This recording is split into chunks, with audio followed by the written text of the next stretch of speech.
Hello বন্ধুরা, আসসালামু আলাইকুম। আমি নীল ফাগুন ফ্রম নীল ফাগুন 11। আপনাদেরকে স্বাগত জানাই আজকের টিউটোরিয়ালে। আজকের টিউটোরিয়ালটা হচ্ছে মাইক্রোসফট অফিস ওয়ার্ড 2007-এর ধারাবাহিক আলোচনার আজকে একটি ইম্পর্টেন্ট টুল নিয়ে আলোচনা করব, আর সেটি হচ্ছে টেক্সট বক্স। তো প্রথমে আমরা মাইক্রোসফট অফিস ওয়ার্ড 2007 ওপেন করলাম। করার পরে ইনসার্ট থেকে যদি আমরা এখানে দেখবেন ডান পাশে টেক্সট, প্রথমে রয়েছে text box, quick parts, word art, এগুলো নিয়ে। তো আমি মোটামুটি টেক্সট বক্স আর ওয়ার্ড আর্টের এই দুটো নিয়ে একটু বেশি আলোচনা করব। আশা করি যে আপনাদের এটা অনেক ইম্পর্টেন্ট হবে কাভার পেজ তৈরি করার ক্ষেত্রে, বা আপনার যে কোনো স্টাইলিশ ফন্ট তৈরি করার ক্ষেত্রে এটি আমি মনে করি যে বেস্ট। তো শুরু করি। প্রথমেই আপনি যদি এখানে কোনো কিছু বক্সের মধ্যে লিখতে চান, ধরুন আমি লিখছি নীল ফাগুন 11, দিস ইজ মাই চ্যানেল। তো এটাতে আমি কপিও করে নিলাম। এরপরে যদি আপনারা এটাতে ইনসার্ট ট্যাবে যান, এখন যাওয়ার পরে যদি আপনি টেক্সট বক্সের মধ্যে লেখা লিখতে চান, এখানে বিভিন্ন সাজেস্ট করা আছে। আপনি চাইলে সেগুলো এগুলো নিতে পারেন, সেটা আপনার ইচ্ছা। তো আমি এখান থেকে ড্র টেক্সট বক্সটা সিলেক্ট করছি, জাস্ট ড্র করলাম। দেখুন এই টেক্সট বক্সটা যদি আমি এখান থেকে নিয়ে যাই, আমার লেখাটা ঢেকে যাচ্ছে, আর আমি এই কারণেই লেখাটা এখানে লিখেছিলাম। তো এখানে অনেক অপশান রয়েছে, তার মধ্যে আমি এখানে আপনাদের দেখাই। এখানে প্রথমে রয়েছে যে আপনি এখানে এটা কালার চেঞ্জ করতে পারবেন, আর এখানে তো দেখালাম কিভাবে এটাতে সাইজ বড় ছোট করা যাবে। এরকম যেটা খুশি সেরকম যে সাইজ আপনার প্রয়োজন সেই সাইজটা আপনারা নিতে পারেন। এখানে বিভিন্ন কালার আপনারা সাজেস্ট করা আছে, সেই কালার নিতে পারেন। আবার মনে করুন যে আপনারা এখান থেকে হিউজ কালার দেওয়া আছে, চিন্তা করতে পারেন। তো এটা আমার কাছে ভালো লাগছে। এখান থেকে এই পাশে অপশান রয়েছে যে দেখুন শেপ ফিল, আপনি কোন কালার দিয়ে ভিতরের এই অংশটুকু ফিল করতে চাচ্ছেন। তো আমি হলুদ অংশ দ্বারা বা এই কালার দ্বারা যদি আমি ফিল করি, দেখুন এখন অনেক সুন্দর লাগছে। এখন শেপ আউটলাইন, মানে আউটলাইনের এই কালারটা বা বর্ডারটা আপনি কোন কালার দিতে যাচ্ছেন। তো ধরুন আমি যে কোনো একটা কোনটা যে দেই, ধরুন এটা দিলাম, মোটামুটি ভালো লাগছে। চেঞ্জ শেপ, আপনি যদি শেপটা চেঞ্জ করতে চান, এখানে জাস্ট ক্লিক করলে আপনারা সেই শেপটা পেয়ে যাবেন। দেখুন একটা চমৎকার একটি শেপ আপনারা পাবেন এখান থেকে। যেটা খুশি সেরকম এই শেপ আপনারা এখান থেকে যেটা সিলেক্ট করবেন সেটাই আপনারা এখানে পাবেন। দেখুন এই শেপটা মোটামুটি ভালো লাগছে। দেওয়ার পর এখানে শ্যাডো ইফেক্ট রয়েছে, এখান থেকে আপনারা ইফেক্টও দিতে পারবেন।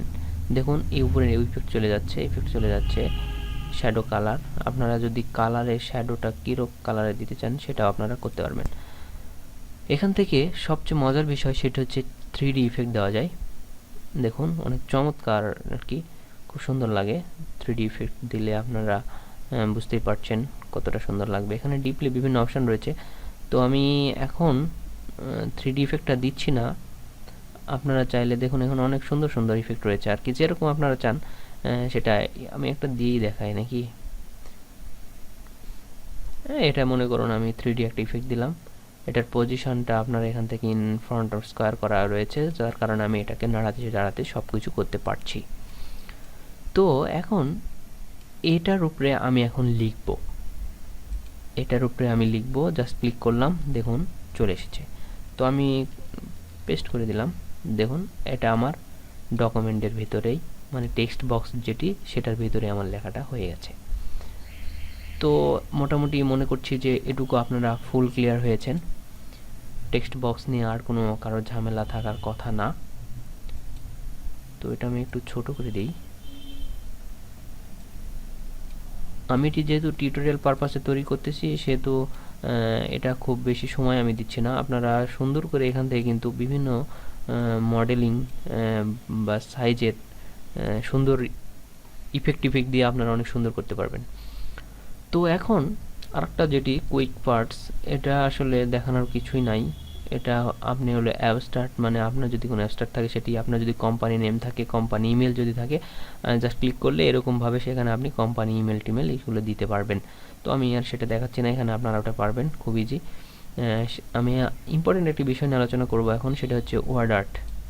ওয়ার্ড আর্টের আন্ডারে দেখুন আমি এখানে একটি নতুন নিলাম, কন্ট্রোল ভি চেপে আমি আমার চ্যানেলের নামটা এখানে সিলেক্ট করলাম। সিলেক্ট করার পরে এটা আমি গোটাটা সিলেক্ট করলাম, করার পরে এখান থেকে আমি যেটা সিলেক্ট করব সেই ফ্রন্টটা আমার সেখানে কিন্তু হয়ে যাবে। দেখুন আমি এই ফ্রন্টটা যদি চাই তাহলে এখানে আপনারা লিখতে পারবেন, ফ্রন্টটা সিলেক্ট করার পরে সেখানে আপনারা লিখতে পারবেন। তো এটা দেখুন আমি মুভ করতে পারছি না, এই জন্য টেক্সট ওয়ার্পিং থেকে ইন ফ্রন্ট অফ টেক্সটে যদি যাই তো আমি এটা সুন্দর করে করতে পারছি।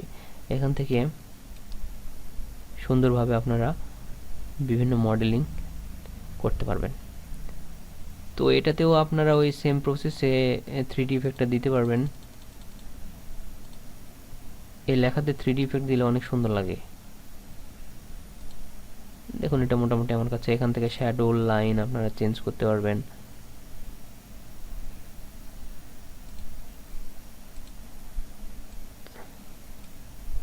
দেখুন কত সুন্দর লাগে দেখুন।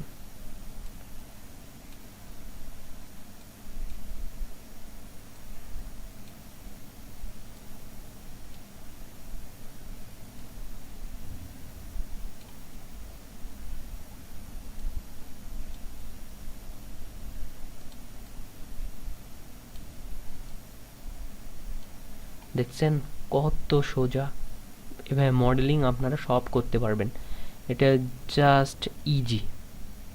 তো আশা করি বুঝতে পেরেছেন, এখানে বিভিন্ন ধরনের স্টাইল রয়েছে। আপনার লেখাতে জাস্ট লেখাতে সিলেক্ট করবেন, করার পরে আপনার যেটা খুশি সেটা আপনার এখান থেকে যেটা নেবেন সেটা এখানে আপনার ইচ্ছা মতো যে কোনো কিছু লিখতে পারবেন, যা খুশি তাই লিখতে পারবেন, লিখে জাস্ট ওকে করলে ওই লেখাটা মডেলিং হয়ে যাবে। এ ছিল মোটামুটি। আর এখানে এই ড্রপ ক্যাপ এগুলো তেমনটা দরকার পড়ে না, এগুলো তেমন দরকার নাই।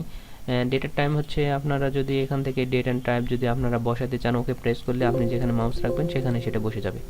আর অবজেক্টটা অনেক সময় ফটোশপের ক্ষেত্রে দরকার পড়ে এবং আরও অনেক ক্ষেত্রে দরকার পড়ে, এগুলো জাস্ট খুব বেশি ইম্পর্টেন্ট না। আর যেটা দেখালাম এই দুইটা হচ্ছে মোস্ট ইম্পর্টেন্ট টেক্সটের আন্ডারে। তো আশা করি বুঝতে পেরেছেন, এবার সুন্দর করে আপনারা ট্রাই করে দেখবেন, সুন্দর ডিজাইন করার চেষ্টা করবেন, তাহলে এই বিষয়টা অনেক ক্লিয়ার হয়ে যাবে। আশা করি ভিডিও টিউটোরিয়ালটা আপনাদের অনেক ভালো লেগেছে। আর যদি ভালো লাগে থাকে লাইক দিবেন, কমেন্ট করে জানাবেন কেমন লাগলো। আর ভিডিও তে একটা মানে শেয়ার করবেন আপনার বন্ধুদের সাথে, যাতে তারা যেন তারাও শিখতে পারে। আর অবশ্যই আমার চ্যানেলে সাবস্ক্রাইব করবেন, বিভিন্ন টিপস অ্যান্ড ট্রিক্স পেতে আমার ফেসবুক গ্রুপে জয়েন করুন। ইনকাম করতে এবং কিভাবে আপনারা অনলাইন থেকে ইনকাম করতে পারেন সেটা জানতে পারেন, এবং বিভিন্ন টিপস অ্যান্ড ট্রিক্স পেতে সেখানেও আপনারা পাবেন। তো সকলকে ধন্যবাদ, আল্লাহ হাফেজ।